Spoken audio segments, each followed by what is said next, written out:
Welcome! It's Thursday again. Another Thursday, another TYCAST, the video game podcast. Welcome. We're going to have an awesome, fun, exciting, maybe an argument will break out. We'll see what happens tonight. I'm kind of excited. We're doing a little bit different of a format, and we're going to see how it goes. So I have an awesome panel. I have 5 great guests. I'm going to introduce you to them now. Welcome, everyone. Let's go. Aaron at Beach Pizza Gaming. How you doing, bud? Hello. Happy to be here. Thanks for having me. Yes. Looking forward to talking about Game Pass. We are going to talk about Game healthy Pass. Conversation about Game Pass. It'll be full of nutrients and antioxidants. I'm excited. Max at Monondo Max, how you doing, bud? I'm doing great. I also can't wait to talk about the Xbox Game Pass discussion. I think that's going to be very interesting. It will be fun. Sally at Retro Arcade Party, good to have you back. Happy Canada Day. Thank you so much. I don't know much about Game Pass, but I'm hoping for an argument to break out. You're just gonna start one just for fun. Just gonna start one just for fun. Brittany at Skriller Wolf, good to have you back again. How are you doing? I'm pretty good. Just tired from work, ready to fight about Game Pass. you came in hot right before we went live. So thanks for being here. And Chris at Toaster Dog, how you doing, man? I'm doing great. Glad to be here. Oh yeah. Let's get right into what we've been playing, what we picked up this week or previous weeks if you weren't on last week. So we'll go backwards. Chris, what did you pick up? What have you been playing? I don't think I picked up anything again this week. I just haven't been feeling the need to buy things. I mean, there's a lot of things I want. I just haven't pulled the trigger on anything, Sure. I guess.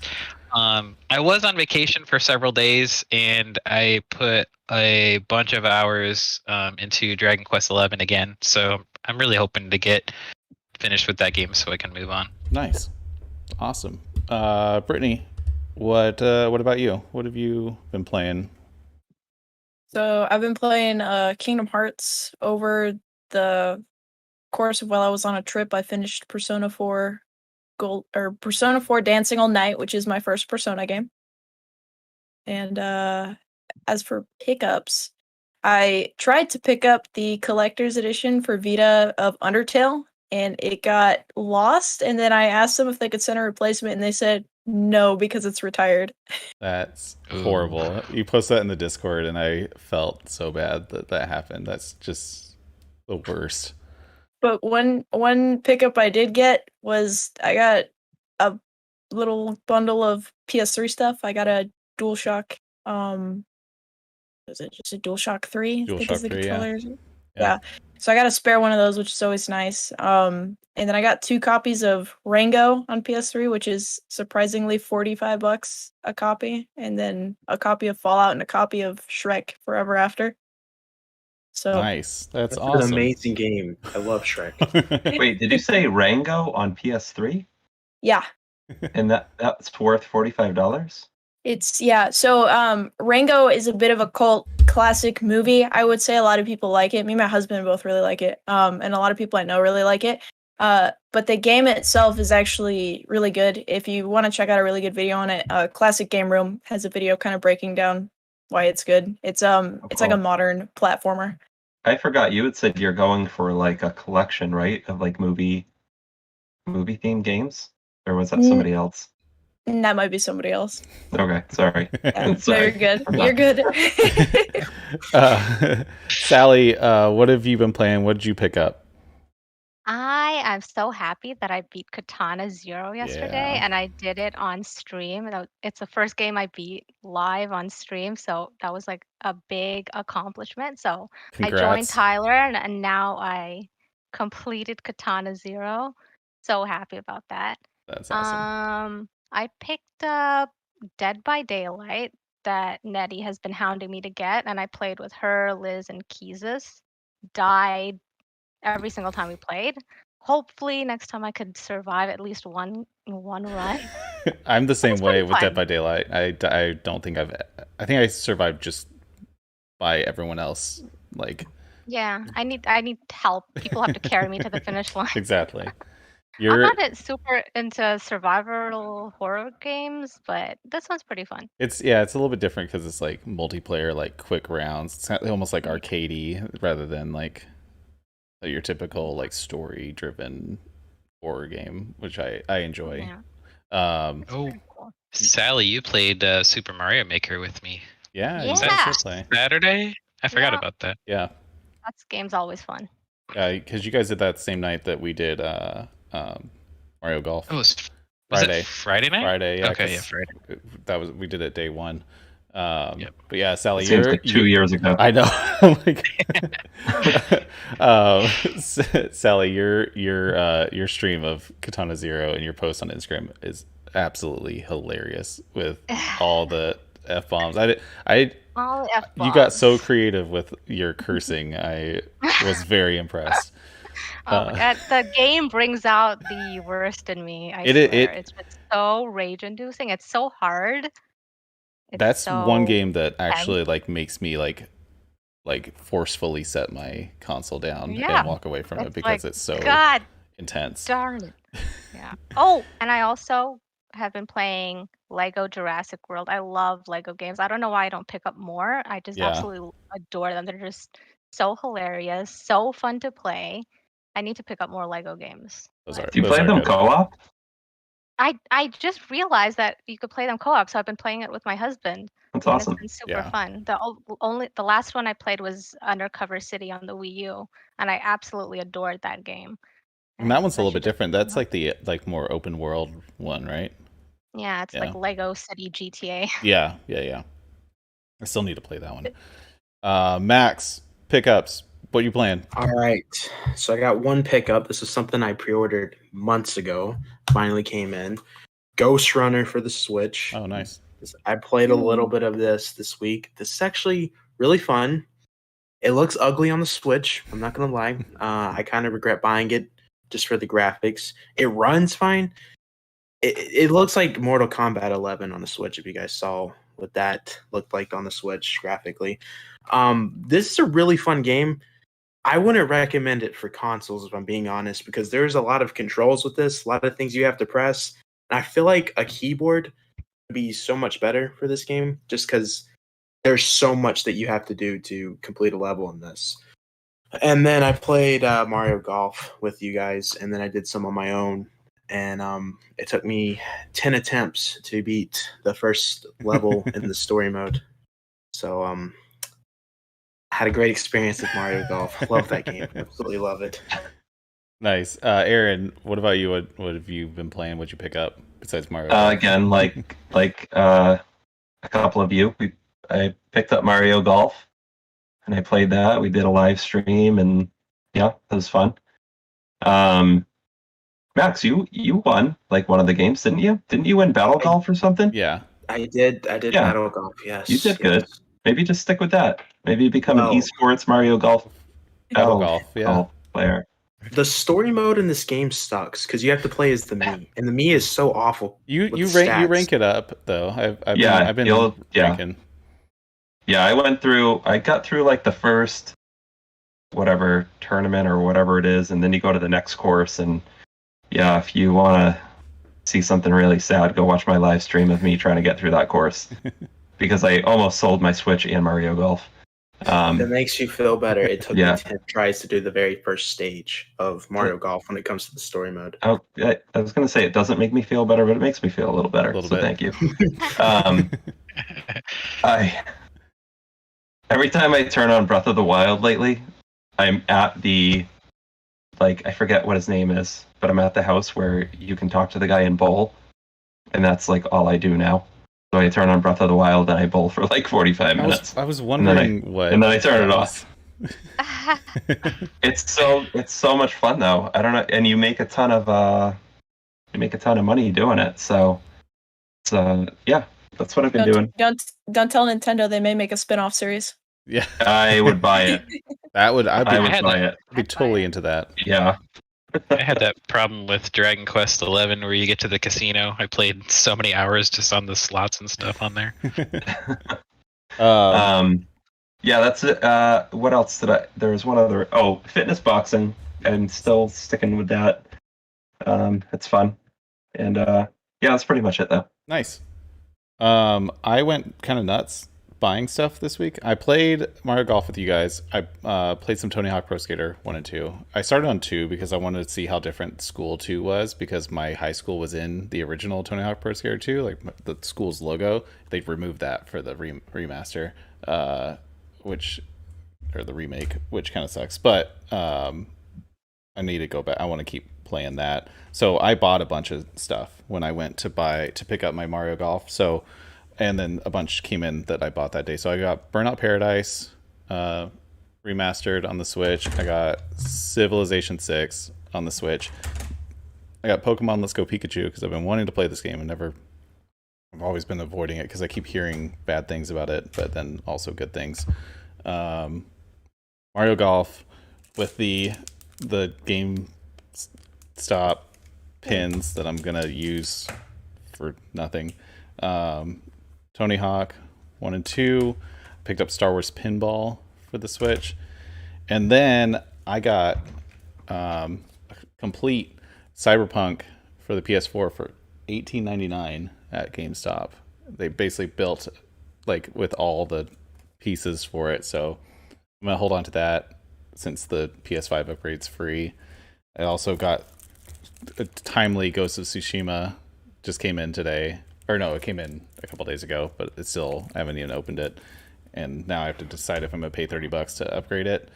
And then Sackboy, I've been playing with my son, and he loves that game. We play a lot of Little Big Planet, so this is right in line. He's a little bit easier, less, like the puzzles are not as, like, it's less platformy because it's 3D. And yeah. You're gonna finish. You're gonna finish all those games, right? Oh yeah, I have a set schedule. I'm gonna, yeah. I'm not trying. I'm not kidding anyone. Oh, I also got, because GameStop sent in like black cases. I also got Trials Rising for like $5. I got Need for Speed Hot Pursuit remastered, and I also got Puyo Puyo Tetris. So I need to make cases for those. That's gonna be me in the convention next week. I'm gonna come back with a big stack. I didn't even. This is my gaming pickups. I didn't even spend that much. I just there were a lot of sales going on, and then so I did it. Yeah, we'll see. We'll see what I play. At least I have a good library built up now. With that, we're gonna hop straight into news. We have a new little news segment thing. I hope it works. I'm really excited.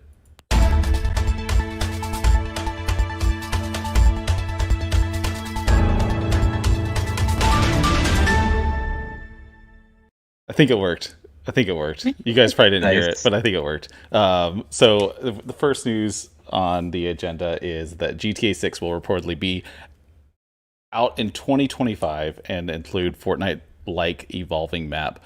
So obviously the 2025 number is what jumped out at everyone.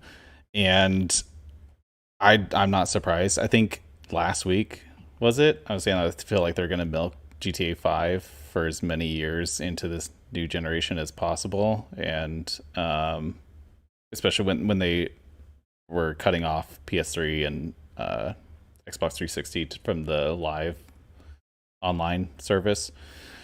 So I don't see this as a surprise. People were seem to be up in arms and about it, but who I played GTA 5 for like 3 hours total. Is anyone was or is big into GTA 5 in general? Are you talking about the story or the online? Any of it? I played. Surprisingly, I finished the story. It was like 4 years after I bought it, but I did finish the story. And I played a lot of the online with a couple friends, and it is. I mean, it's an open world game where there's a ton of stuff to do. It was actually a lot of fun. I had a good time with it. Yeah. I mean, people enjoy it. It's like still like the #1 streamed game on Twitch, which threw me off when I was looking at, or like in the top 3 or something. Like people love it. So Well, they keep supporting it and adding content, so that Yeah. definitely helps. yeah, Yeah. And so, I don't know. We got 4 more years of GTA 5. So maybe Yeah. I have it on Xbox. I think is the only platform I actually own it on. Oh no, I have it on everything. I realized now. Yeah. I Yeah, I bought it on PS3, then I bought it on PS4, then I bought it on PC, and then I bought it on the Xbox One. So yeah, and I would buy it on the Switch if they release it on that too. that would but be that's where I would play it. I don't know why they didn't. But Surprised it hasn't. Yeah, yeah, maybe maybe. GTA 6 running Maybe. on some whatever the the non-existent Pro Switch Pro. I'm exclusive. sorry, I hesitated. I was Switch like, Pro I exclusive. didn't want to say it. That's I didn't want right. to say it. Well, Yeah, I think Guardians of the Galaxy by Square Enix is coming out on Switch, but it's gonna run on the cloud. So potentially they Yeah. could do the GTA thing, but just run it via the cloud Yeah. on Switch. I Yeah. mean, we'll get into that shortly with the rise of yes. cloud gaming. So moving on, Sony acquired. I need to get my things in order. Housemarque, and then, but in a weird thing, the Japanese tweet sent out an image that had the exact same thing, but it had Bluepoint, which I think no one is surprised that Sony would be acquiring either of these. They've been Bluepoint did come out and make a statement, I think today though, Oh, really? saying that they were fully independent and were not being purchased by anybody. Oh, so then that thickens the plot as to who made that graphic in the and why Sony tweeted it Yeah. out. So it could just be they're not. It could not be finalized yet or something. Right, it could be they're not ready to announce it or Yeah. something. Yeah. And so, so Housemarque, they developed Returnal most recently. Before that, they were doing a lot of like arcade style games. Returnal was kind of their big one. And so now it brings up talks of like with this like arms race of buying up developers now that obviously both Sony and Microsoft seem to be doing it a lot. Did anyone play Returnal? Yes, Max, I love that game. You liked it? Yeah. Nice. I'm actually surprised that company got bought. That's the only one I was surprised. I'm still kind of expecting Bluepoint to be bought because I'm pretty sure like the last 6 years, all Bluepoint's been doing is Sony games, and I feel like Sony's going to offer the bag to Bluepoint, and they'll change their minds quickly. Yeah.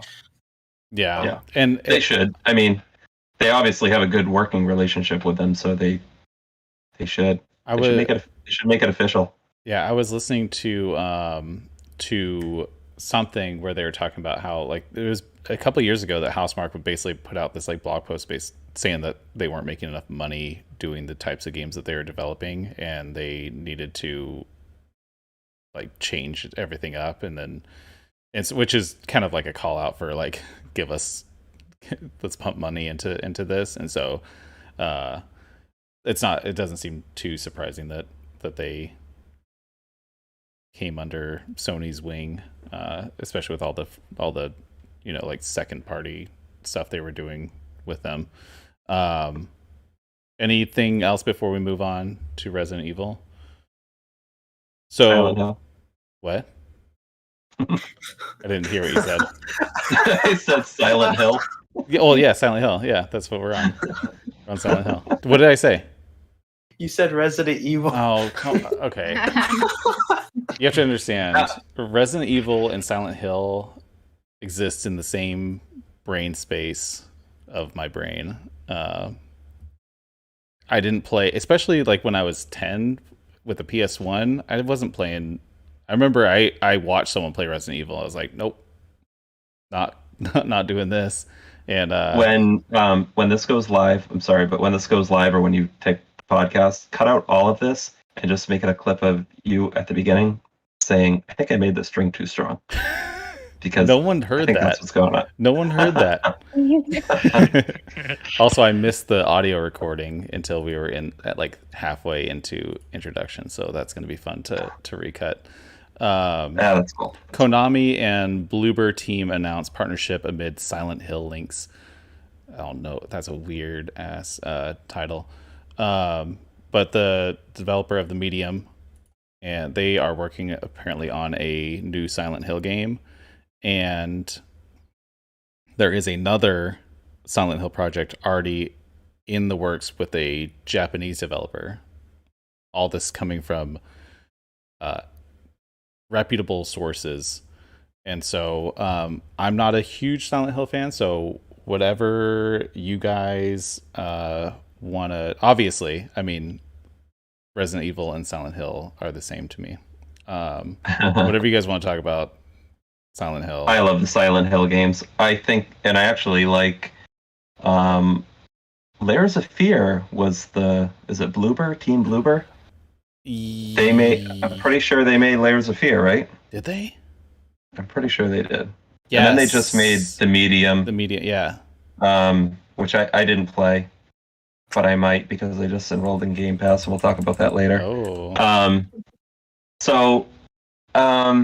Yeah, I mean, I'm excited. I think that you can have a developer that hasn't had like a completely polished, like, you know, AAA game still make a really good game given the right tools, the right background, the right story, the right direction. So I don't think there's anything like in Team Bloober. Am I saying that right? Bloober. I think I was saying Blooper earlier, but I don't think there's anything in their games that is like, well, there's some stuff about the medium that is, I guess there's some stuff in there that should have had like trigger warnings and it didn't. But yeah, I don't think there's any red flags with their games that say they can't develop a good, you know, Silent Hill spin-off game. And if they do something like that, that's on a smaller scale. Well, at the same time, you have a big like AAA Silent Hill game. I think I think it'll be a good combination. That's a good one too. They did do Layers of Fear, confirmed. Yeah. Which I liked that game. I don't know if they did Layers of Fear 2, which was not as good. But I think mostly story reasons. But yeah, they did do that. Yeah. I hope they bring back Norman Reedus in some way. I know that's never happening, but that's just my dream thing for the next Silent Hill game. Was he? Wait, was he in? He was in one of them? He was in Silent Hills. Yeah. Oh, the PT demo. Yeah. Oh. The PT demo was fantastic. If the game is even like a quarter of how good the demo was, I'd be happy. Yeah. I do wonder what happens with that. They said there's another studio working on another Silent Hill game. What if? Just what if? Kojima Productions. They bring back Norman Reedus. I know it's never happening. It is a Japanese studio that's working on. You never know. Konami finally said sorry. Right. There's no like that's totally possible because he's tight-lipped about what he's working on, but is currently working on something, so it's not that far-fetched. It could happen. Anything can happen. So next up, the director's cut of Ghost of Tsushima arrives on August 20th. I just bought Ghost of Tsushima. Luckily, it was like $50 or $60 like a week and a half ago. I got it for $30, which I would have been pissed if I bought it for $60 because I almost did when I was buying up some PS4 games. Because there's some kind of hot debate about whether they're doing some weird upgrade stuff with this. So it's PS5 and PS4, and the $60 on PS4, $70 if you don't have it on PS5. It includes everything: the original game, the expansion, and some like a little like some skins and stuff. But the PS5 version, it's $10 to upgrade everything from the PS4 to the PS5, but if you only have the base PS4 game, it's $30. And if you have, there's a $20 upgrade too. Basically, there's a $10 PS4 to PS5 discrepancy. and that's because of Japanese dub lip sync that they've done, a DualSense haptic support, and 3D audio. Those are the 3 boosts for the PS5 version. And so you can update. Oh, if you have the PS4 base, you can upgrade to the PS4 Director's Cut for $20. That's the $20 one. So there's the new expansion, and I don't know. People were getting feisty online today about whether this should have been as expensive as it is. So you said for PS4 to upgrade to the director's cut, it's only $20. Yeah. Okay, and that adds the lip sync No, thing that's to it only too? PS5. No, that's only PS5. Because Okay. that does because they were saying the power of the PS5 does the real time cinematics, so they were able to like code it into the cinematics where the PS4 doesn't have that something. But if you own the PS4 version, you can upgrade to PS5 version. Yes, it's $30. If you own the regular PS4 version, it's $30. If you buy the PS4 Director's Cut and then want to upgrade, it's $10 because it's 60 versus 70.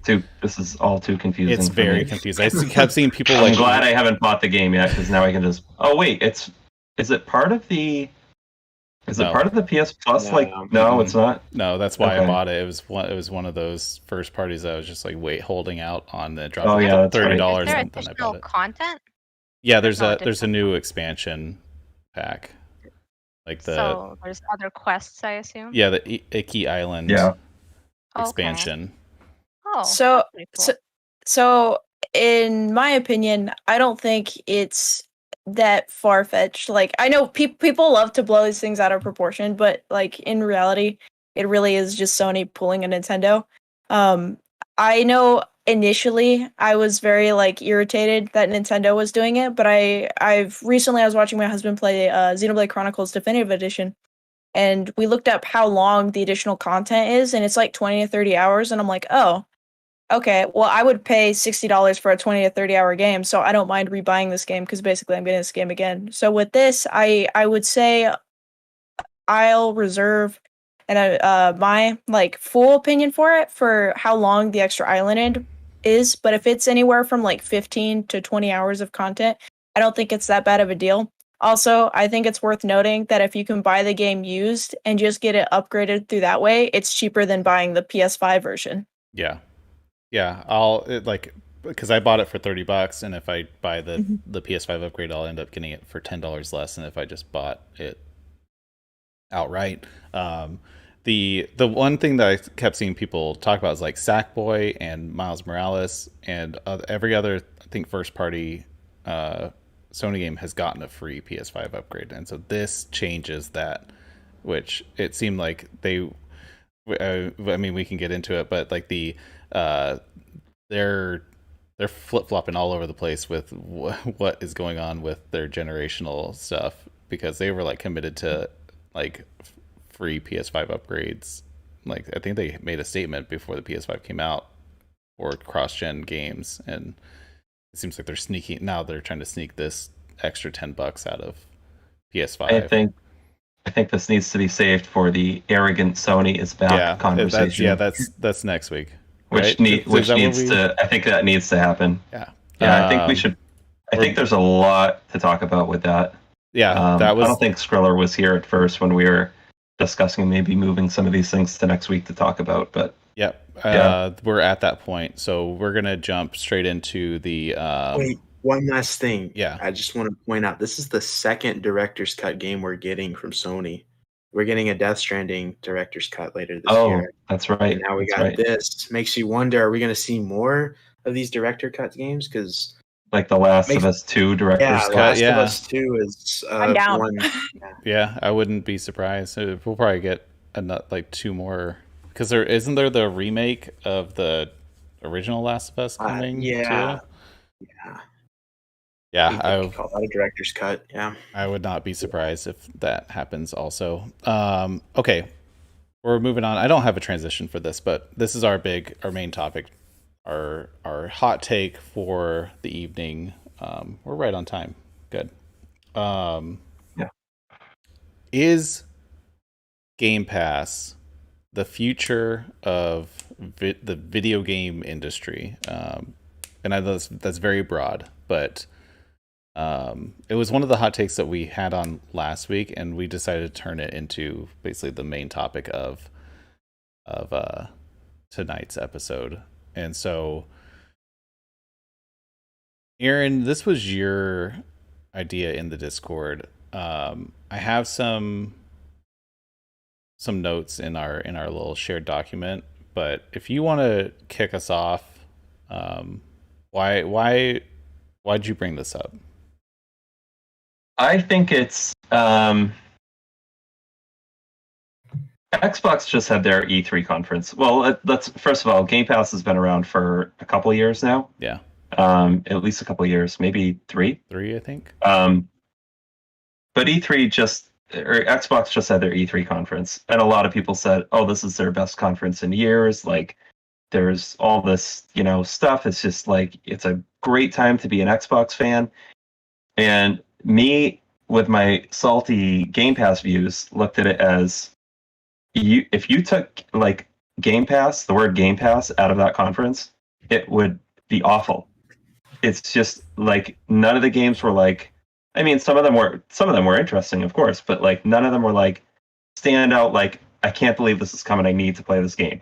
The big thing about that conference was at the end of every trailer and every announcement was coming to Game Pass day one on Xbox or PC, Xbox and PC. Yeah, almost all of them are Xbox PC.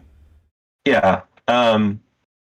So I think it's getting to a point now where it's going to be too big to give up on. So it's to the point now where Xbox is not going to suddenly say, all right, we're going to back off this a little bit, or we're not going to promote it as much. They're like 1,000% into Game Pass, more than they've ever been, and they keep going more into it and more into it. So that's kind of why I brought it up and why I've been thinking about it more. There's a lot of attractive things about it.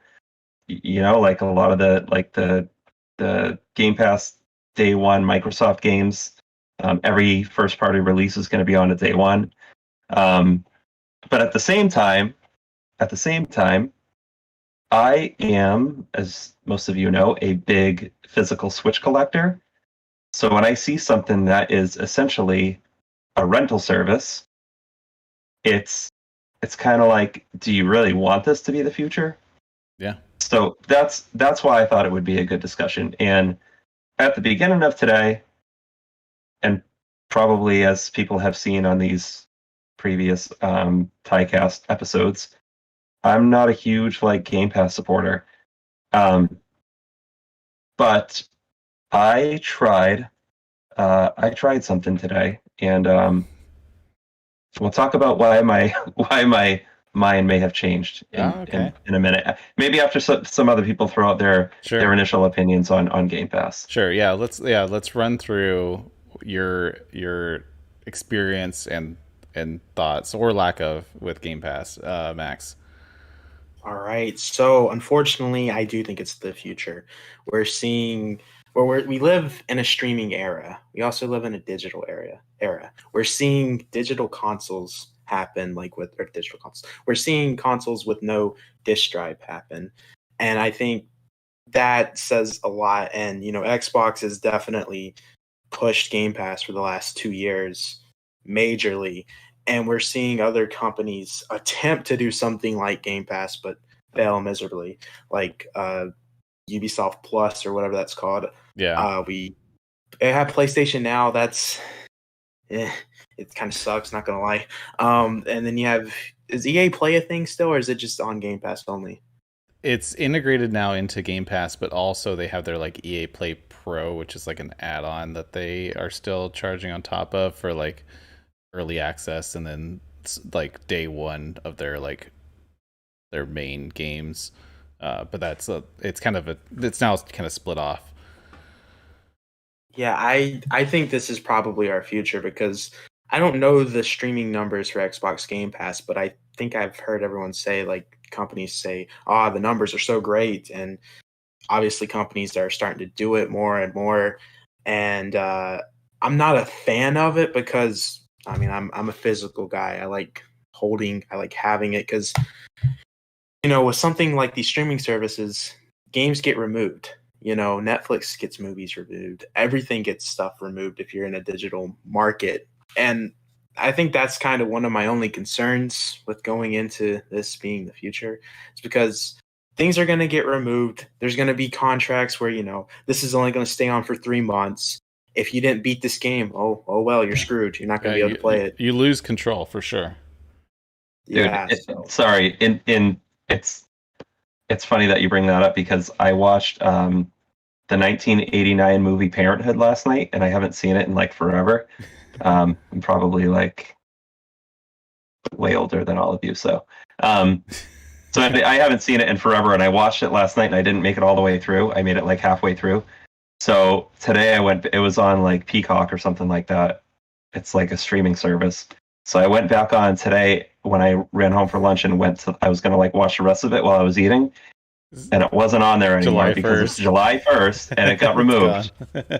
Oh, no. Yeah. So what Max is saying is a big factor in stuff like this. And that's happening more and more, I notice, with Game Pass. It's like I see the list growing, like what's leaving Game Pass this month, and it's like it used to be like 1 or 2 games every like couple months, and now it's like 8 to 10 games every month that are disappearing off. I ran into that because my son wanted to play Kingdom Hearts the 1 and 2, and it was gonna go away the next day. I was like, I'm not gonna download this for you to play one time, like, and then not like because I know he'd be like, okay, now buy it, which I know is another part of the whole strategy. That's like with PlayStation Now. PlayStation Now has that issue big time. All their good games that they always get, they only stay on there for 3 months. And that's like why a lot of people dislike PlayStation Now, because they don't keep this stuff on there long enough. Even their own exclusives only stay on there for 3 months, which is odd. Interesting. Yeah, that's odd. So I think this is the future. And Sally, what about you? I really hope it's not the future because I guess like a lot of you, I don't have, a lot of time to play video games. I can't just sit down and play a bunch of them and run through all. And I guess unlike you guys, I like to finish my games and I'm committed to finishing them. So I can't imagine starting a game and then it being pulled and just, it's just not, I don't think it's for me because I usually play open world, a lot of games that take a long time to play. And for me, when I start a game, I don't like to finish a game purposefully fast because I like to get my money's worth. I like to drag it out. I like to explore. I like to have fun. So it usually takes me a good few months to finish a game. So definitely Game Pass is not for me. Yeah. I like to spend a lot of time on games. I mean, it is worth noting that the Microsoft is going so hard into it that every single first party game is on forever, basically, and they're like working on as they acquire Bethesda and they work to get all those games like pretty quickly. I might add on to Game Pass. The one exception, I still really want to play Doom 2016, and they finally added it to Xbox Game Pass, but it's not on PC Game Pass, and I was like, because I decided I was like, I want to play it on my computer because it'll I like first person shooters with mouse and keyboard if I can in any way, and it's not on PC Game Pass because it's not on the Microsoft Store, I guess, is the big issue. I think that's got to be because that probably still sells a lot on PC too. So probably. But Doom Eternal's on it. Oh, it is. Yeah. It's just Doom 2016. I just want to play that one. I don't know why. I wasn't a huge fan of Eternal. It made me feel like I was having a heart attack, which I'm sure will happen with 2016. I'll play 30 minutes and be like, all right, done. Like, I know it, but I just want to. Oh yeah, Tyler in the chat says games that leave Game Pass you can buy at a discount. Yes, that is So true. that is that you don't finish. So Yeah. that is, and you can Good. buy other game if you decide that you just like a game isn't leaving there and you still want to buy it anyways. You can buy it at a discount. Yeah, they do So- run constant sales if you are part of Game Pass for non Yeah. Game Pass games. That is a good point. Yeah. Brittany, what about you? Are you in or out on Game Pass? You guys see the wall of physical games behind me. I don't She's like, I'm all I digital. don't want it to happen. Yeah, no. I think it'll be good for smaller developers because I think it'll provide funding for them. I think it'll be good because there are a lot of people who like saving space and don't like having physical games. I am friends with a plethora of people who are like thrilled that they don't have to carry discs around and that it saves space and everything. I think it's great for people who beat games quickly because there's, you're never going to run out of games on Game Pass at the rate of how fast they come out on there. I think it's great for people who want to play it day one and people who like digital games. I think the downsides to Game Pass are, I would say, having internet capabilities. Mhm. Can you install them and Yeah. play them offline? All of them are installable, and then most of them are also streamable now.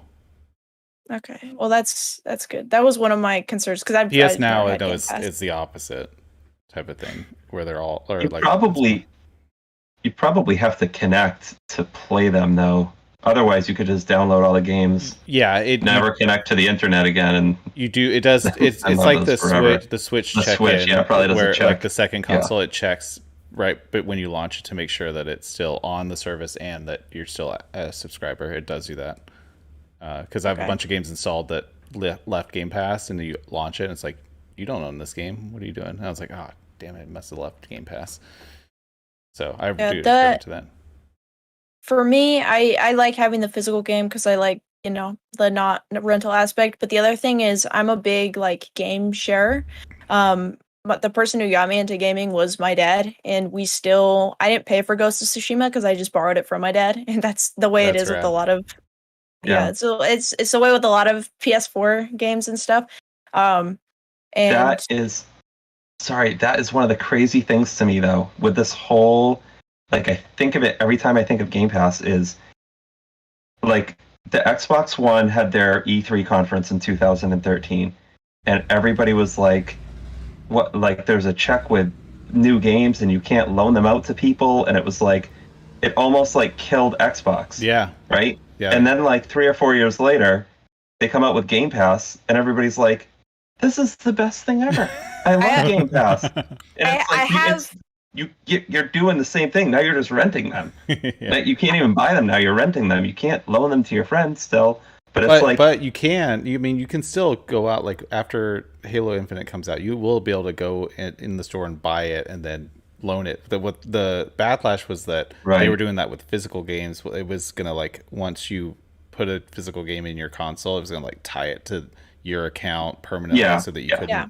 That was the backlash, and so like it's.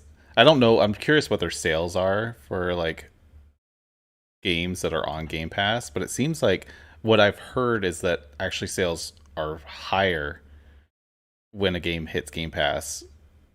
Like that sales go up rather than if they just weren't on, like before they were on Game Pass, which I can't figure out that psychology. I don't know that I believe that. I think your average gamer falls in two different categories. I think they fall in either collector or they fall in like uber casual, and I think your uber casual gamer does not care to have a physical copy, does not care to lend out a copy, probably doesn't go to GameStop, and probably just does not give a crap. So I think digital is the future because I think that is the true casual gamer. I think I'm not gonna say we're the like super minority of like gamers. I'm gonna say we're like the 40% who like to collect and have physical media and trade them with our friends and stuff. And I think that digital is only going to become more prevalent with the death of things like GameStop because people just don't trade in games because people collect them, and the people who are buying those physical games are collectors. They're not I mean, I could go buy a game for $60 and I could trade it in for 40. But I'm not going to. Yeah. Definitely. So Chris, what about you? I have so much to say. I'm gonna throw a bunch of wrenches in here as soon as we're done. So we're gonna come back around. So All right. So I'm with Brittany on this. I and Marcus at chat. I am a huge physical collector. I grew up with the NES and Super NES and all that. So all those games, they're still playable today, the majority of them. But like Aaron said, these games on Game Pass are essentially rentals. Yeah, you can buy them, but after the Xbox service shuts down in 10, 15 years, you're not going to be able to play them unless they do a Nintendo and recreate them on their next internet service. buy them again. And I can almost guarantee you that you're going to have to buy them again. If we've learned anything from Nintendo, just look at the the Wii eShop. But another thing to point out, I think, is that with Game Pass and how limited it is as far as the timing goes, also like what Brittany said about people that have a lot of time to play games, games are getting longer and longer, in my opinion, which means there's less time to play more games. So I think that's kind of compounding collectors, at least the majority of us, I would say, with how much we can play in a month. And that I have absolutely zero interest in Game Pass. I know what it is. I have several Xbox games. I paid full price for one Xbox game, and it was a digital copy of Cuphead, but it came with a miniature vinyl, a record of like 2 songs from the soundtrack or whatever. And that's the only full price game I bought for Xbox, but I can play it on PC. So I feel like Game Pass is going to make, and maybe I'm misunderstanding this portion, but it seems like there's no what is the point of an Xbox if I can play all these games on PC? Sure. Are there Xbox only games for Yes. Game Pass? Yeah. Okay. Well, yes, but not first party at this point. Microsoft's going all in on both. I have a Okay. question Yeah. because I've Yes. never owned an Xbox. Because the only reason I'm interested in owning a physical Xbox at all is it for the Game Pass and for the the first or Xbox original. I can't say Xbox One because that's not The Xbox original games. Yeah. Yeah, can you play those on PC? No. No, you need an You Xbox. need an Xbox One or Xbox Series. And yeah, that's the thing is with if you have like a Series X, or I mean even an Xbox One, you can play almost every single game for the last 20 years. Yeah. That was an Xbox game. You stick it in, you stick the disc in, and it plays, which is mind blowing in terms of that whole thing. There's I think it's like over 90% of the games you can just play natively on a Series X or an Xbox One or 360. Like some of them are actually they boost there's them. one that's there's one that's disc only, or a couple that are disc only, so they're backwards compatible, but you can't actually buy them digitally. You have to have the disc. You have to have. I think it's like, is it? I don't know if it's Arkham Origins or one of those, but yeah, that's crazy to me that they went out of their way to make it work, even though it's only physical and they can't even sell you the game they're anymore. not going to make any money off of that. Yeah, that's a good point. The other thing I'm gonna throw in is that what were we just saying, Chris? What were you talking about? Sorry, I lost my train of thought. With the PC versus Xbox, I was just talking to Tyler in the chat, and I just built a PC and I couldn't find a graphics card, and so I bought a GTX 1660, and I paid way too much money for it. I bought a whole other computer to get this graphics card.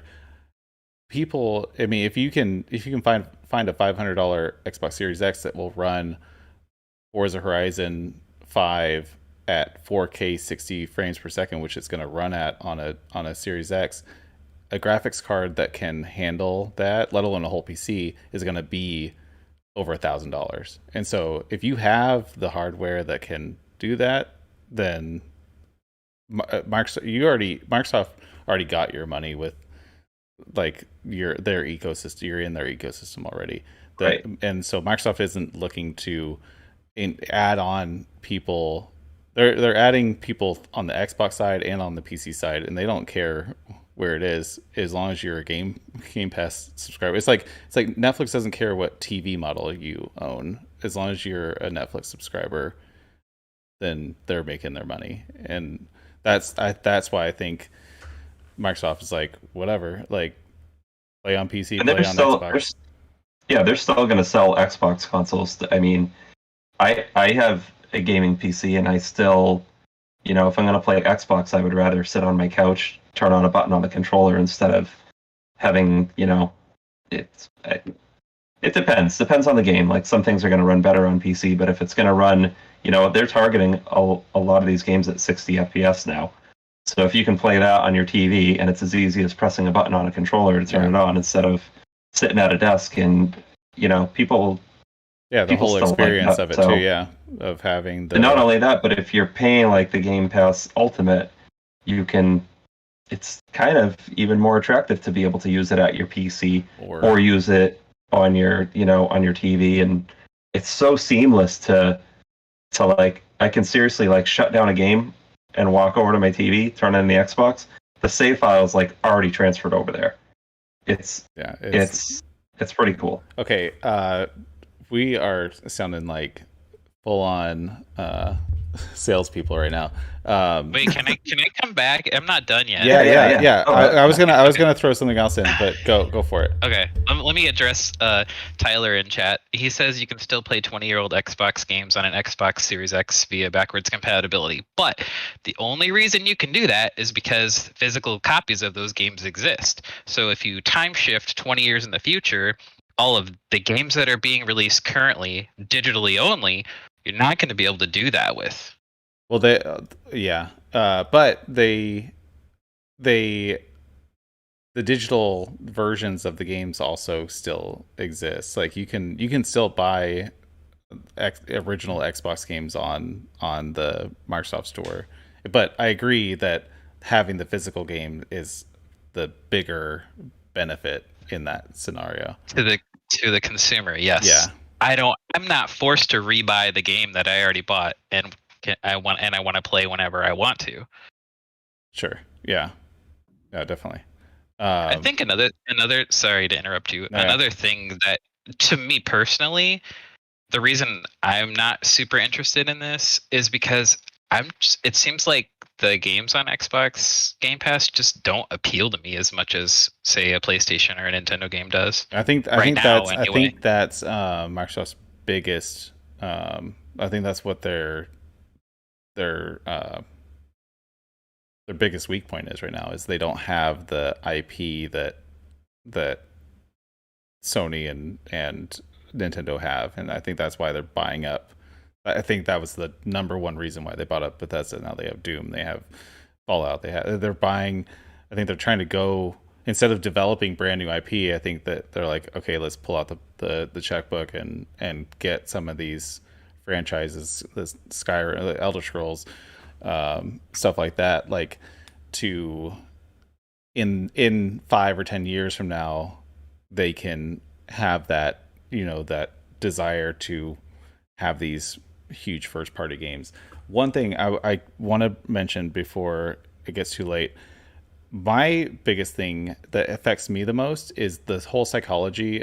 There's two parts of this. Does this devalue games in general? Like, does each game individually have a lesser value to you because there's 375 games that you pay $15 a month for? Does, like, I have this desire to play an hour of 15 different games rather than one game for 15 hours with this service type of mentality. The second part is it like that? Remember when cable came out, Aaron? You remember that when you were my age? When I was about 20. Yeah. And then it became this whole like meme of, I have 150 channels and nothing to watch. I feel like we get that type of psychology too with this. It's like I have all these games and nothing to play. Those are two things that I get affected with Game Pass, and that actually averts me from, unless I just make an effort to go look, because I haven't played my Xbox in a long time. That's a really good point, because I think Yeah. about Netflix, and we could spend about an hour looking for something to watch and never settle on something to watch. Yeah, that ends up being your activity, especially if you have to download for an hour, or something. That's not really limited to Game Pass or Xbox or digital only games either. I mean, Yeah, several of us have walls of games, and I know that at least most of us have had that problem before. What am I going to play next? I don't think literally every time I'm going to play. Yeah. That portion to me is not as much of an issue as the first thing, which I don't know. What was the first thing again? I'm old. Sega Channel. I remember you had Sega your hand Channel. up at one time, Skriller. At one point. I was gonna touch on the not being able to play digital games in the future, because it kind of goes back to the licensing things. But one of the things I wanted to play, which is funny because I didn't end up buying it from Limited Run, but was the Scott Pilgrim game, which because of licensing issues, it just kind of disappeared. But there's a lot of games that I think may just kind of get forgotten because of stuff like Game Pass. And for me, a lot of the reason why I collect is because I like having the history of a game. So even if a game is kind of garbage on like Vita, I still want it because it's a physical copy of a game on Vita that will probably never come back digitally. But anywho, getting back to my point, one of the games that is pretty garbage, but I enjoy myself, and you cannot play any longer, and I don't even know if somebody has pirated it or has it digitally stored anywhere, is the Legend of Korra game on PS4 by Platinum. I went to search it up on the store because people were like, "Oh, are you sure this is a real game?" And I'm like, "Yeah, I have it on my PS4. It was during a stream." And they were like, "Oh, I've never seen gameplay and I can't find it." And I was like, "Oh, they took it down because Platinum doesn't have the license for it anymore." Yeah, it's like that's happened to several games lately. Like I love The Cave. It's a game, but I forget who developed it. I think it was the same person that did like Maniac Mansion, maybe. But yeah, I love that game. Like when my wife and I first got together, that was like the first game we played together, and it's like this co-op puzzle game, and you're these little characters, and it's like kind of a dark story. But it's a great co-op game, and anytime somebody says like, "Oh, I want a great co-op game for like me and my spouse or me and my," I'm like, "You've got to play this game." And I like looked recently, and you can't buy it anywhere. You can't get it on Steam. You can't get it on Xbox. It's all gone. PlayStation, it's all gone. I mean, you can go. Well, I think they might have had a physical version for the 360, maybe. But yeah, it's pretty much gone. Yeah, never. Legend of Korra never got a physical, and it's a shame because there's so many people getting into the series now, and even like the old Avatar games are they've slowly rose in price because it got released on Netflix, and it's not a great game by any means, but it was made by Platinum, and it does have that kind of Platinum beat 'em up feel. And there's a lot of people who on my stream are like, "Oh, I just watched Korra. I'm interested in playing this," and it bums me out because yeah, it's not the greatest game in the world, but it was only $15 and it was fun. I think I was entertained. I've been entertained for like 20 to 30 hours on it, just replaying levels because I had fun with it. So I think that's the instance where like games are going to suffer the most, is you're going to have stuff, Bubsy is notorious now. We all know what Bubsy is and we've all heard of it now. But if Bubsy were released now digitally into this era, you're not going to have people like Gaming Historian or Pat the NES Punk or all these other retro YouTubers talking about it because there's going to be no evidence of it ever existing. And for me, like, for me as somebody who loves like game preservation and wants to be able to like see it later on and show, generations in the future, it's just something that I hope game companies kind of keep in mind when they go about releasing stuff in the future. Yeah, and I think that's something that changed with me recently. Like, I mean, this was in the last like couple months. I was full digital until like 3 or 4 months ago, 3 months ago maybe, and I realized that I liked like sharing these things with my sons, and like if it's all digital when I can't, there's nothing I can like look at my library on Xbox, whatever, Infinite, whatever the next one is going to be. Um, it's not the same as having stuff to stacks of games. Be like, look, with all these stickers and maps and stuff like the tangible. So I don't know. There's a lot of parallels between television with like Netflix and then the music industry with streaming, and like they're all kind of going the same way, which sucks. But I feel like all of them are still kind of hanging on, like with music, trying to like put out these like, yeah, you get a digital download code for the music, or like these like actual file like digital files, but you also get something tangible. And so I feel like there's still got to be something like that's why I think like limited run and these physical release types of companies are thriving right now, because people are after having something tangible, something that that's more significant. The collector's editions are blowing up right now, and amiibo, stupid amiibo. But I think that's something that Microsoft needs to keep in mind too. They can't. I mean, yeah.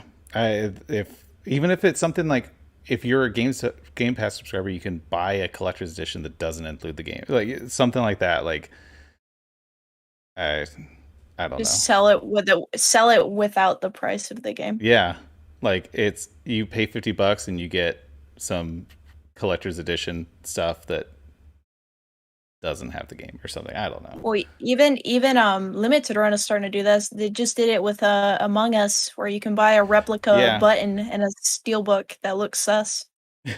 Yeah, but it's still like a digital code, right? Yeah. Yeah. It's just the digital code of the game, but it comes like Chris, you were saying Us things. your Cuphead special edition, stuff like that. I don't know. I feel like we're gonna see more and more of that before anything else. Look at the Fire Emblem that Nintendo released, the collector's edition that didn't have the game in it. That was probably a testing the waters thing. Yeah. And it's probably, unfortunately, where we're headed. I think Scott the Woz has a great video on collector's editions, specifically ones that don't have games in them, and it's pretty brutal. Yeah, you should watch that. I watched that, I feel like a couple weeks ago. Okay, we are wrapping up.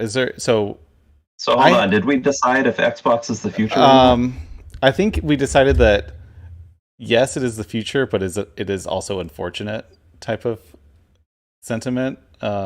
It's on a runaway train, never coming back. I'll tell you, if we can have the physical things like limited run and still have first party like Nintendo still publishing games, like, or still printing games, I'll be pretty happy with that. I have been mostly like against Game Pass, and oh, what's your story? Today I was yeah. So today I was like, oh, they recently released the Xcloud on iOS. So now you can stream Game Pass games onto your phone and hook up an Xbox One controller. And browsers, so like any browser. Yeah. Oh yeah. So like a few hours ago I was like, all right, if we're gonna talk about Game Pass tonight, I gotta try this. So I signed up for a month and spent the whole $15. And it was actually pretty cool. Like, I connected my Xbox One controller to my phone, and I was like, all right, it's going to be like the games that I've been playing, and like I was like, oh, I'll try State of Decay 2, and I tried that, and it was okay. It ran at like 60 frames per second, other than the little like laggy hiccups.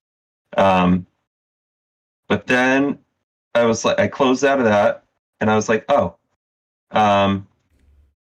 Destroy All Humans is already on there, and I can stream it instead of buying a physical copy for my Switch, which who knows if I'll ever play it or not. But I was like, I can stream it and try it, so I did that and played that for like 20 minutes. Then I went back out into the menu, and Fallout New Vegas was on there. And I'm like, hold on a minute. So now I can stream Xbox 360 backwards compatible games onto my phone now and play them that way. So that was pretty cool.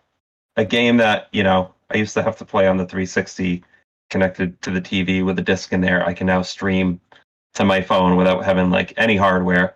You don't even need anything anymore. You can have a controller and $15 a month and use your phone to play games if you want. Or a laptop with a controller, or a desktop without a video card. I didn't even think about that, because now they're all Xbox Series. So that just threw my whole argument out the window, because they're all now Xbox Series X optimized. As long as you have a decent internet connection, I could sit down and play like on my computer on a browser running full speed.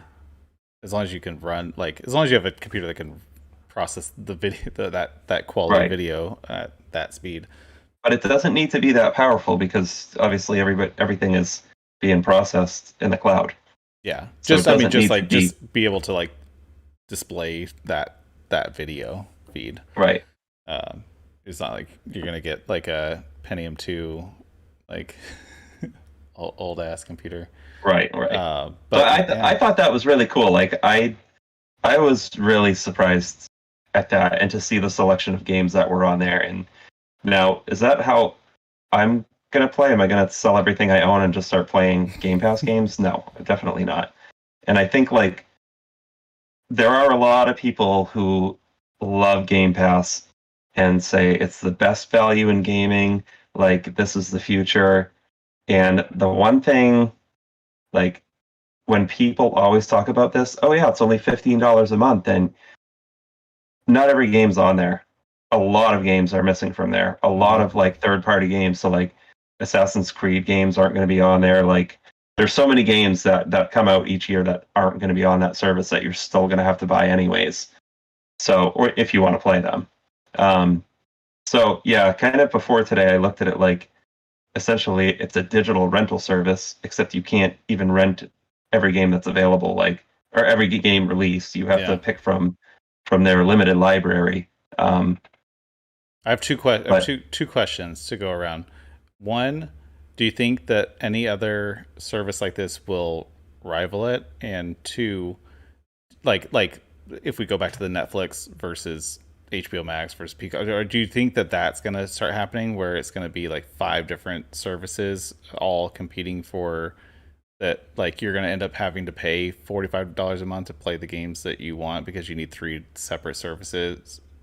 And also, the second question is, do you think that the traditional model of buy a console, buy a game for $60 or $70 or $80 or $90, whatever it happens to be in the next 10 years, is going to survive in sync with this model? Do you think so? Those are my 2 questions. I want to know everyone's answers to close this out, and then we'll do closing thoughts and we'll sign off.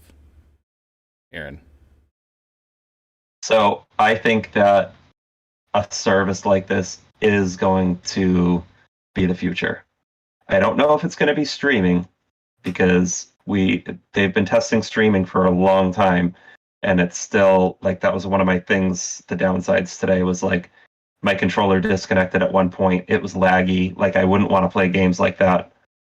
It was cool, but I wouldn't want to play games like that. Not ideal.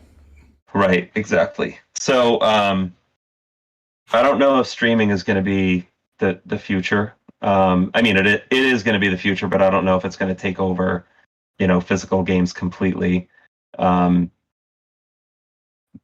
the subscription services, I think, are going to be, in 10 years, it's going to be a lot worse than it is now. I do think the biggest competitor is going to be PS Now, or it's the biggest competitor to Xbox, anyways. And I think Max said he wasn't too happy with PS Now. I think PS Now is really cool. They have like 800 games on there. Yeah, it's like I saw that. It's like 4 times the amount of Game Pass. So those are mostly streaming, right?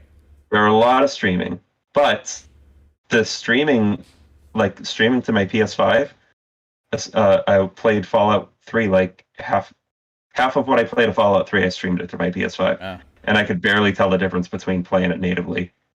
It was almost like lag free. So that's good. Yeah, so I think PS Now is going to be the biggest competitor to Game Pass.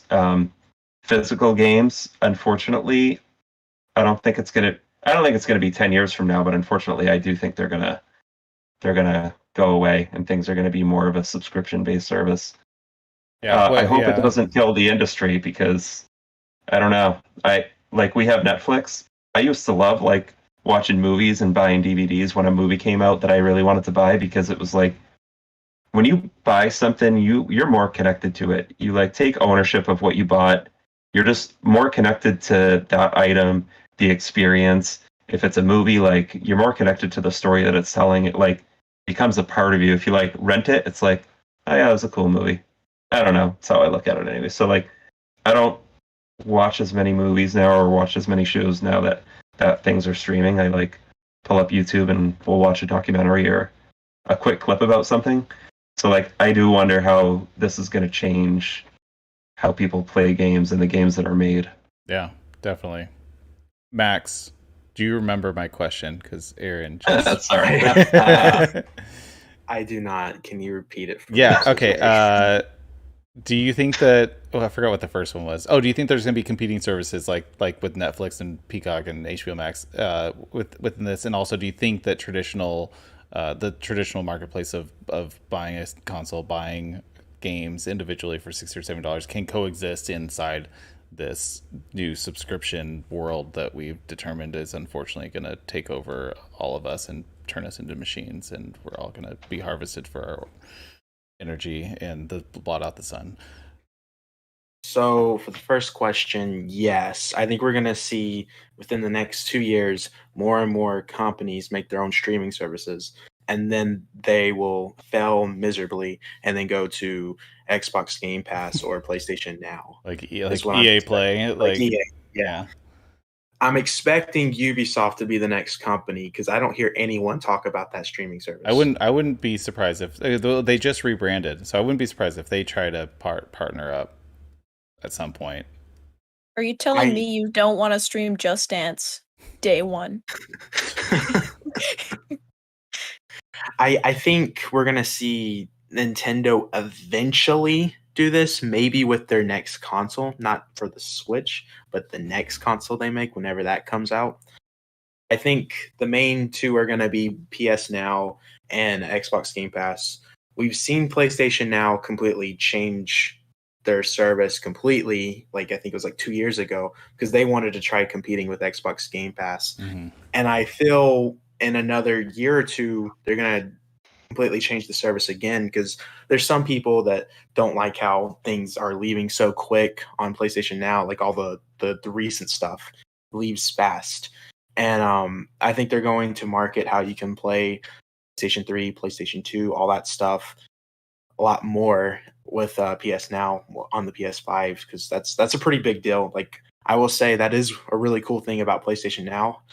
My only issue with it is it's mostly streaming. Yeah. And, I played Infamous on there. It actually ran fine. I have pretty good internet, but not everyone has good internet. And, I'm looking at it that way for other people.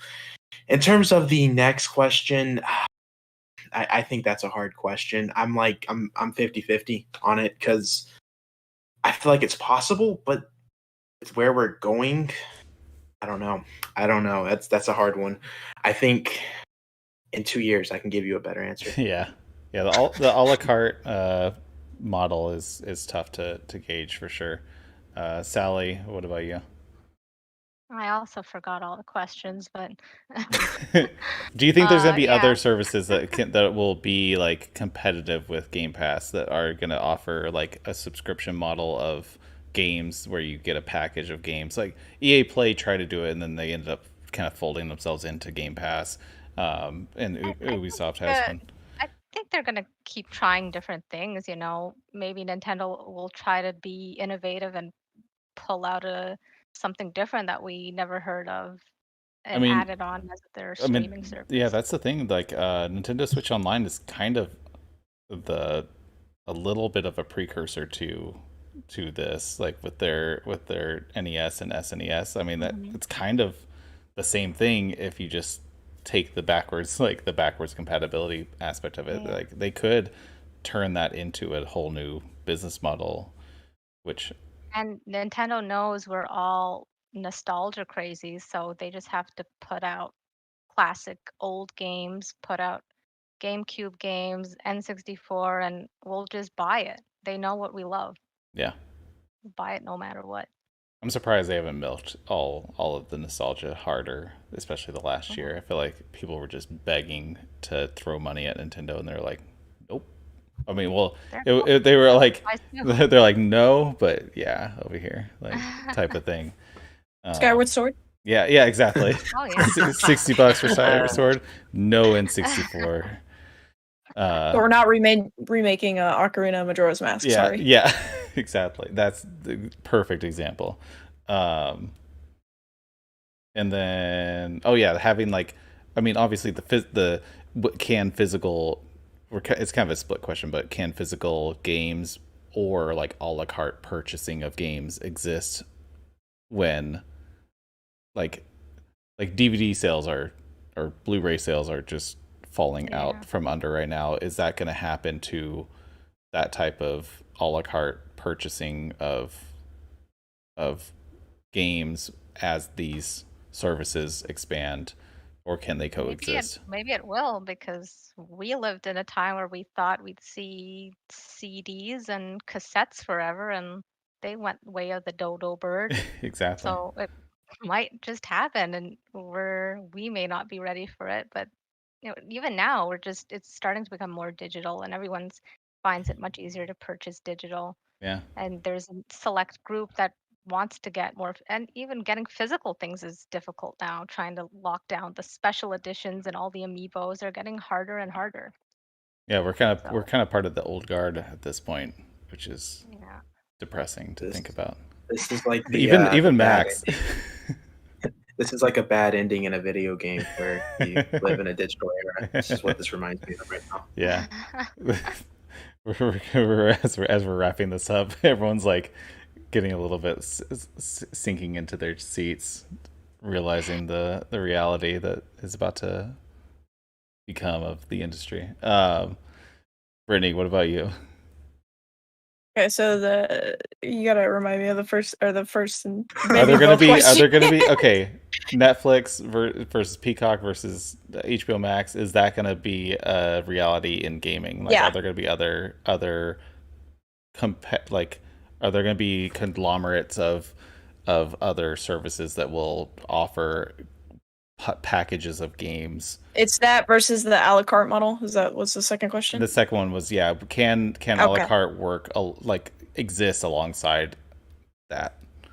So for the first question, yes, I do believe that there will be more streaming services. I think if Nintendo's smart, that technically, if they really wanted to, they could port probably their entire NES and SNES library on there, and that would be like an easy seller for a ton of people because getting original NES games and SNES games is really expensive.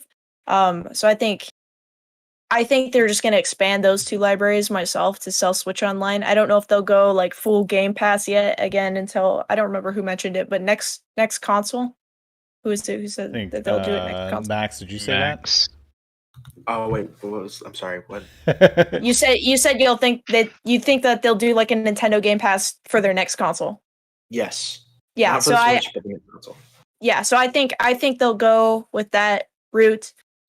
If I had to guess, like the next competitor, the big competitor to PlayStation Now and Xbox right now, I wouldn't guess Nintendo. I think the next one to come, I honestly think will be Amazon. Yeah. I think they Yeah, they it will could. they will Yeah, jump yeah. in. That's not a I bad. could see them. They have one, don't they? Yeah, they have. They have They have- Luna. Amazon Luma. Luna. Yeah, it's the streaming Yeah, service. so I think they'll be the next big one. Either that, or I think Google will push Stadia, maybe if they can save it. I think We'll that see. ship has sailed. Yeah, It's I not think another they- Ouya. Google Stadia. But The two as people far that use as that still.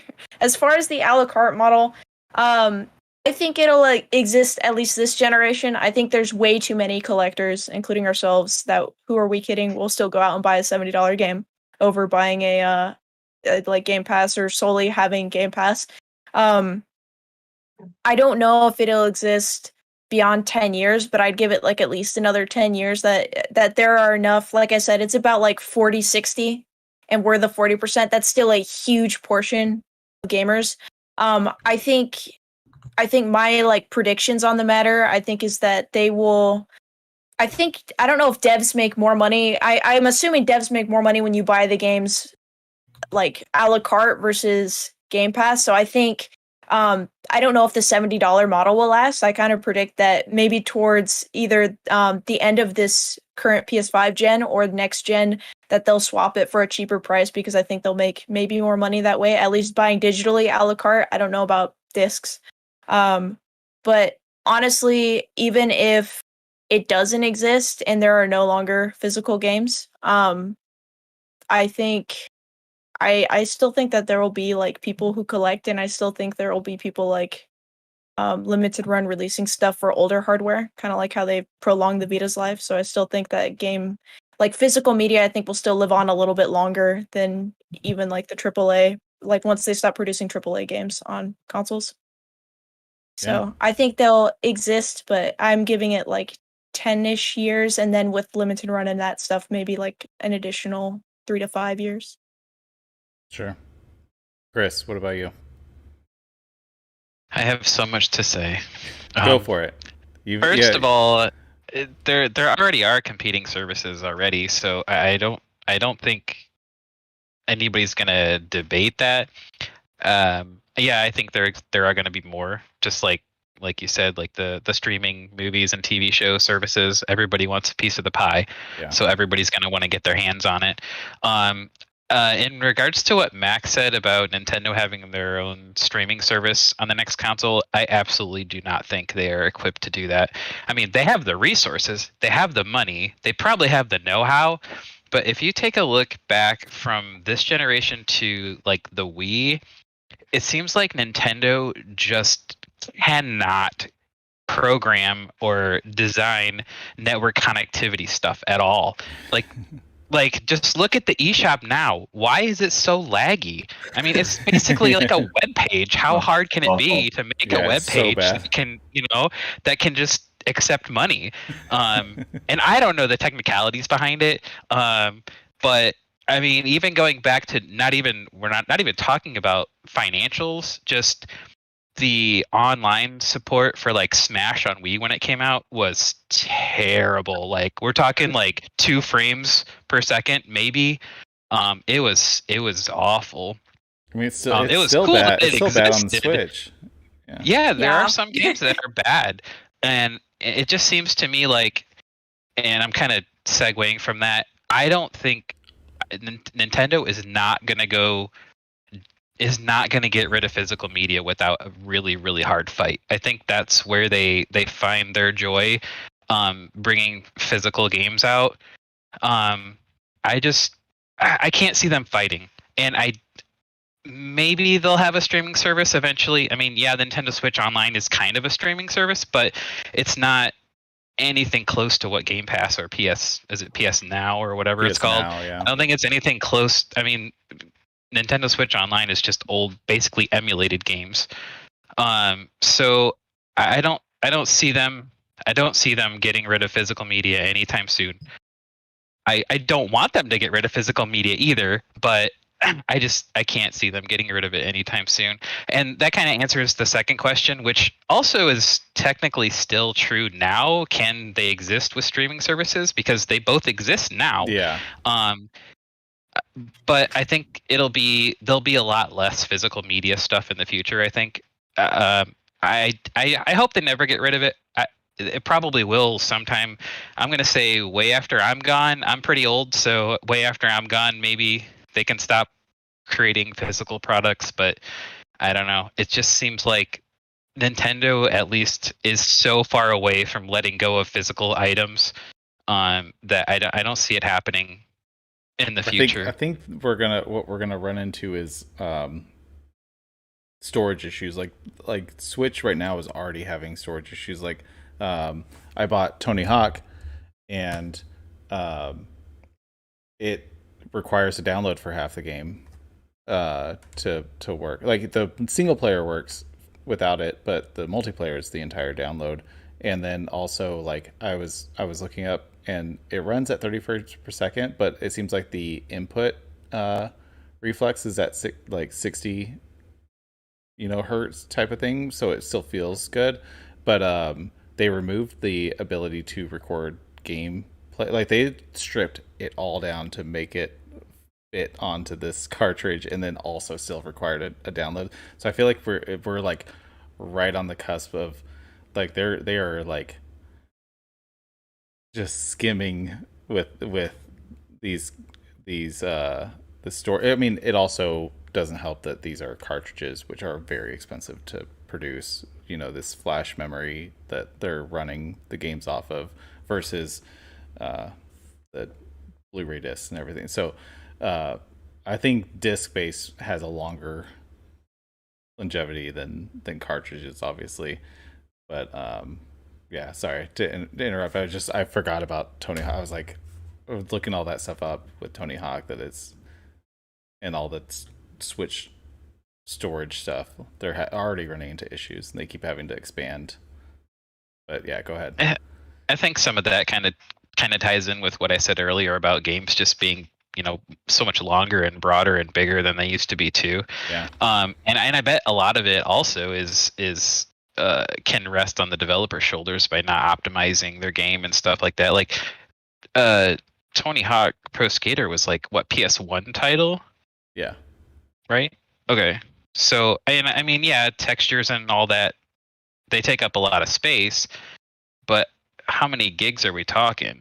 I mean, you can fit a lot of stuff on gigs and gigs. I don't know how much data, because I mean it's a completely new engine. Like they've rebuilt this from the ground up. Like, oh, okay, it's a complete remake that just like has the content of the original. It's not just a remaster. Which gotcha. But I don't know. I think the PS5, I have no idea. They're massive, and so the fact that they fit it on a cartridge is kind of insane to begin with. I can second the notion though of devs poorly optimizing stuff, because there's plenty of PS3 to PS4 ports that are huge. Like The Last of Us remaster, as much as I love it, and I don't like, it's huge, and it's so much bigger than the original Last of Us on PS3. And I get that there's some stuff updated, but all that's like really updated is that I think it's a higher resolution and it runs at 60 frames. Yeah. That's a whole that's a whole nother topic we can chew off. But 60 FPS does not equate to storage space. Size, yeah, that's not a size. Right? That's not a size thing. That's yeah.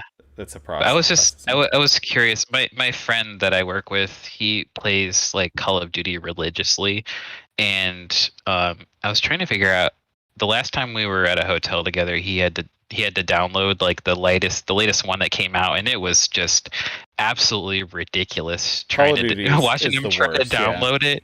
It's like 150 gigs for a Call of Duty game. I mean, well, they ran into the issue. They had to issue a statement, because if you had only Call of Duty installed on your base, just Call of Duty, Warzone on your base PS4, that was the only game on it, and you tried to update it, it would fail because there wasn't enough space to store just that one game on a base PS4 anymore. And they fixed it, but for like several weeks, if you without external storage, you could not only have Call of Duty Warzone installed on your PS4. It was, I think it was like Modern Warfare and Warzone, like it was the same game, but they had to fix it so that it could update itself without running out of space.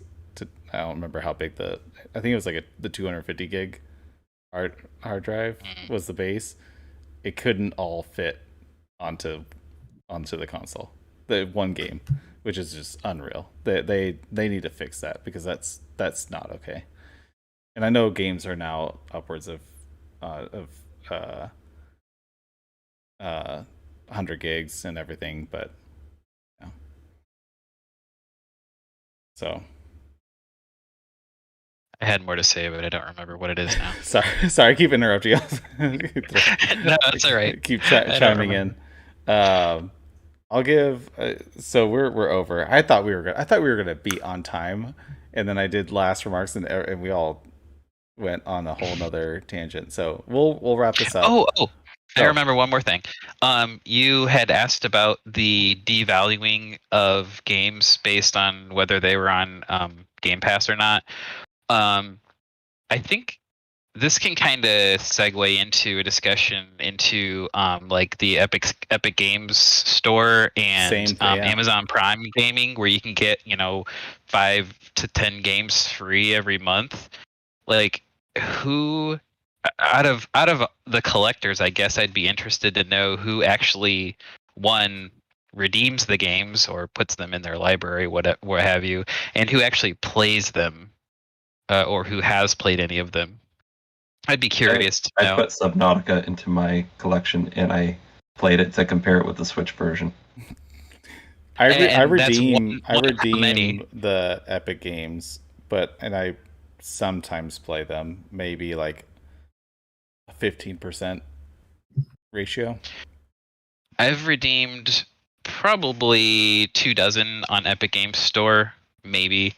But I've gotten every Amazon Prime Gaming game for like the last probably 2 years, and on Epic Games I haven't played a single one of them. I don't even think I've installed a single one of them, and some of them I really want to play, like Horizon Chase Turbo and Control and Sonic Mania. I haven't played any of those, and I really want to play them. And then look at the Amazon games I have. I probably have over 100 games in my Amazon game library, and I've only played 2. One was Blazing Chrome, which is like a Contra clone that was released on Switch, and also got a physical copy on Limited Run, which was the main reason I tried it, to see if I would even like it. And the other one was what the heck was that game? Enter the Gungeon, which I had already played for like 20 hours on my physical Switch copy, so it was just here it is. I'll play it. I guess. Yeah. I played it for like maybe an hour, and that was it. No, for sure. I got Roller Coaster Tycoon that I've been wanting to play. Horizon, Chase Turbo, Sonic Mania, which I have on Switch, which I've only played a handful of hours on, and I'm the same boat. I think it's like this almost relief, like, oh, I got this game, and then it just like, okay, bye. It's completely and factually tied to what Aaron was saying earlier about actually paying for a physical copy of a game, or paying for a game that you own. Because when you invest your money or your time into something, it has meaning. Yeah. It, like you said, it becomes part of you. And that's why, to me at least, and obviously to Aaron, having something tangible and knowing that you spent your hard-earned money on that thing makes you appreciate it more. If I just go to Epic Game Store and download this game for free, that took me 2 seconds. I have a receipt in my Gmail that I bought a game for free. Yeah. It has not deprived me of money basically any time, and I have no tie to it at all whatsoever, other than the fact that it's in my library for me to play when I want. Yeah, it's not all that different than me buying these games all at once and being like, okay, now what? what's next type of thing. Like it's not like even though I spend a lot more money on that than just redeeming a free thing. Like I feel like it's the same psychology of that. Like if I buy more than one game at a time, I play both of them less. I feel like it's almost like this like weird like drug of okay, what can I buy next type of thing, and I blame all of you for that. I don't even. It's all your fault. I take responsibility. it's all I don't it's all Aaron's fault. To me, like I don't even think of multi-game purchases as that being an issue. It's more of a money thing for me. Like I sometimes look on Slick Deals to see if there's Switch games on sale, and there was one where the De Blob was on sale at Walmart, some Walmarts for like $3. So I drove like a half hour away to a Walmart, and they had one sitting in the bottom of the case, like someone had gotten it but then didn't want it. I got De Blob for $3, and like I remember the story, like reading about it on Slick Deals, and then saying, "Oh, let's go to the Walmart and see if they have it." And they had it, and I got it, and it has you have personal attachment when you go out of your way, you spend your money to get something, even though it was only in this instance $3. Yeah, I couldn't tell you before Horizon Chase Turbo and Sonic Mania, I couldn't even tell you the last Epic Games that was free that I got. I don't even know. Yeah, same. All right, thank you, Chris. Thank you, everyone. We could go on another hour and a half, I feel like, with this. Maybe we'll do version 2 in like a month or two. But this was a good one. Good idea, Aaron. I'm sorry it went way over. I think this set the longest episode. The longest episode. Again. Yeah, and it was. I thought we were gonna. I was still looking forward to an hour-long episode. I know, that's what I was going for, and I'm sorry, everyone. Thank you, chat, for hanging out. You guys have been rock stars. Thank you for still listening on. I didn't do any promos or anything, and we still went way over. 9 p.m. Thursdays on my YouTube channel, Tynology Gaming. We're on all the podcast services if you like to listen. Share this with a friend. We need more of you. You guys are amazing. Bring someone with you next time, and we'll keep this thing going. I think this is the new format. We're gonna do one big topic, hopefully not for an hour and a half of it. We'll keep them a little more streamlined in the future, but thanks. TYCAST signing off. I need to shout you guys out. Aaron at Beach Pizza Gaming, YouTube, Instagram, Twitter. Bonato Max, YouTube, Nintendo Switch, Twitter. Sally Retro Arcade Party on Twitch. Go watch her Katana Zero finishing on Twitch. You're also on Instagram and Twitter. Brittany Skrillerwolf on Twitch, Instagram, Twitter. Always you knock it out of the park with Twitch. I always am impressed with your entire like production of Twitch. It always blows my mind that you just like you're always like quick and everything, and your husband's awesome, and I like that you've been bringing him in more with your streams. Thank you.